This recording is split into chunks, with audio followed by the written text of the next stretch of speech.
On a le temps pour une ou deux questions avant de continuer sur les... Non, c'est clair. Thierry, une question quand même. Est-ce que tu penses que le diabète va jouer beaucoup dans ta décision finale? Si le type est diabétique, est-ce que le ou la malade sont diabétiques, est-ce que ça change la stratégie? En fait, oui et non. En fait, en général, souvent, c'est pour des patients très âgés avec des tares. Donc en fait, même s'il est diabétique, on aura tendance plutôt à lui mettre des pontages, on est d'accord. Mais en général, si c'est un patient jeune et qu'on doit faire une revascularisation en plus d'une valve, on aura tendance à lui faire des pontages, je dirais, de façon classique, qu'il soit diabétique ou pas. S'il est diabétique, d'autant plus.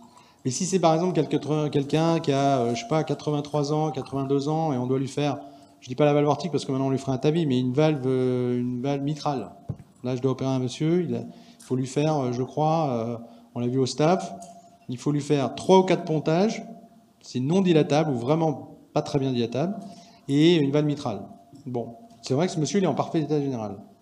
Mais enfin, il a quand même une petite insuffisance rénale, etc., etc. Ce patient, j'aurais plutôt tendance, qu'il soit diabétique ou pas, à lui à diminuer le nombre de pontages, lui faire juste la valve mitrale, si je pouvais.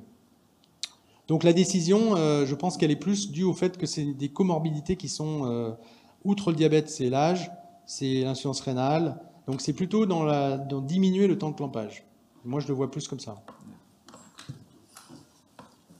Donc, voilà, je posais la question au docteur Bocantard. Je voulais savoir comment vous faites à Mondor, parce qu'on est de la ville à l'hôpital, donc on vous envoie un patient pour un TAVI, et au scanner, on trouve des lésions serrées, mettons bitronculaires ou tritronculaires. Quelle est votre attitude, puisque pour l'ischémie, elle est peut-être liée à la sténose serrée et aux lésions coronaires, donc on ne sait pas très bien. Mais vous commencez par quoi et comment vous faites quelle stratégie vous adoptez dans ce cas-là? Non, bien sûr, le temps qu'il répond. Enfin, en tout cas, lui fera déjà une coronarographie, hein, ça fait partie du bilan standard. Tu fais une coro et tu de toute façon, tous les patients. Les lésions bitronculaires. C'est Majid à répondre. Un des éléments de réponse était que le professeur Tégère était en mesure de répondre. Mais effectivement, la première étape, quand on fait, on fait des scanners d'évaluation, donc pré-TAVI à tous les patients, et en fait, ça nous permet déjà de trier. Puisque lorsque les scanners sont normaux, on ne fait pas de coronarographie. D'accord ? Il y a d'ailleurs des études randomisées en cours qui étudient cette stratégie. À partir du moment où il y a des lésions, une suspicion de lésion sur le scanner, on fait une coronarographie, puisque dans un nombre non nul de cas, la coronarographie est normale alors que le scanner était un faux positif en réalité. À la coronarographie, lorsqu'on voit des lésions, comme je le précisais tout à l'heure, on ne se jette pas du tout sur l'angioplastie, on va pas stenter, on n'a pas de réflexe oculosténotique très développé. Ce qu'on fait, c'est qu'on va réfléchir donc en staff médico-chirurgical et que la décision va être prise, comme je l'ai dit tout à l'heure, d'une part sur le pronostic du patient, donc son espérance de vie, sur les symptômes. Par exemple, un patient angинeux, on aura plus tendance à le stenter, sur la localisation des lésions. En suivant les recommandations de l'ESC, on aura tendance à stenter les lésions proximales, d'autant plus lorsqu'elles sont très serrées. Et pour les cas qui nous semblent discutables, on se pose des questions. On peut faire une évaluation hémodynamique, puisqu'il y a plusieurs études qui montrent que la FFR est faisable dans cette situation. Donc pour tous les cas qui prêtent à discussion, on n'hésite pas en fait à réévaluer en faisant de la FFR. Un petit élément complémentaire, parce que c'est important, on a évalué à Mondor la valeur prédictive du scanner coronaire dans cette population spécifique, qui est quand même pas tout à fait la population standard qu'on adresse pour des scanners coronaires. Et sincèrement, c'est pas du tout un bon élément prédictif de la lésion coronaire ou de l'absence de lésion coronaire.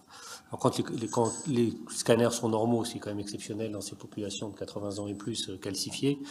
Alors dans ce cas-là, effectivement, c'est pas mal, mais la prédictibilité du scanner n'est pas du tout bonne dans cette population spécifique. Et quand vous décidez donc dans le bilan standard, TAVI plus stent, vous faites comment? Vous faites TAVI d'abord et stent? Alors, habituellement, quand les lésions sont un peu complexes, on en discute et on fait généralement avant. Essentiellement, le but étant de limiter le volume de contraste qu'on va faire en chaque procédure. Et si on a une lésion serrée, le segment 2 de la coronaire droite, simple d'accès, ça arrive qu'on le fasse juste avant de faire le TAVI, ça prend 5 minutes, et ensuite on démarre le TAVI. Et la présence d'une corvalve, ça ne gêne pas pour l'angioplastie secondaire, mettons? On répond peut-être sur la corvalve, mais effectivement, comme tu as étudié ça. Oui, je vous le disais tout à l'heure, donc effectivement, notamment sur nos premières implantations, au début de l'expérience, on avait l'impression que c'était beaucoup plus compliqué de faire des coraux chez les patients qui avaient une corvalve. En réalité, c'est pas le cas. Certes, c'est plus difficile que sur une anatomie native, notamment en raison de la partie cintrée de la corvalve qui réduit en fait les capacités de mouvement de nos sondes, mais en utilisant des techniques comme mettre en place un guide dans une coronaire ou utiliser éventuellement les extensions de cathéter guide, on arrive toujours à faire les angioplasties. Mais ce n'est pas un élément de simplification. Une question rapide pour Thierry. Quel est le pourcentage d'intervention hybride dans ton service ou en Raymondeur? Et une question pour les deux futuristes. Est-ce que vous imaginez un jour qu'on fera des TAVI à mémoire de forme pour éviter les fuites périprothétiques? Je vais répondre à la première question, je serais magique de répondre à la deuxième. Alors, le pourcentage, je ne sais pas. En fait, c'est compliqué parce que le hybride, ça veut dire, tu as des hybrides dans tous les sens. C'est-à-dire que tu as le hybride que j'ai montré, on voit le malade et on décide de faire un hybride. Puis tu as des hybrides à l'envers, je m'explique. C'est par exemple le malade qui arrive avec une occlusion de la droite en infarctus. Forcément, il va être désobstrué sur la droite. Et puis en fait, tu te rends compte qu'il a une sténose serrée du tronc, une sténose de la CX, etc., etc.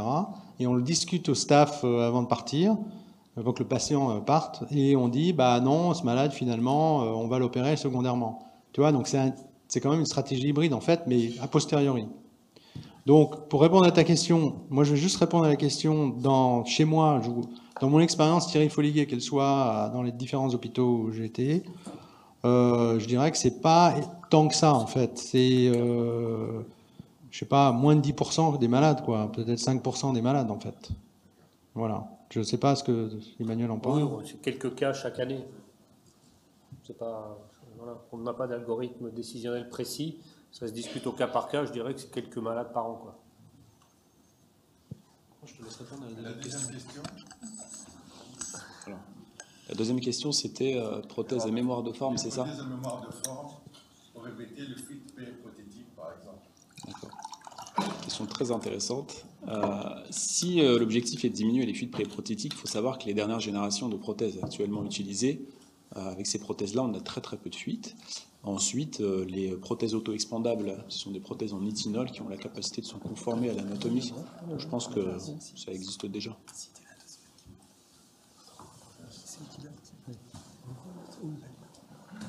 Ok, bah merci, on va enchaîner sur la suite. Merci à tous les deux. Donc on va continuer dans la problématique valve et coronaire.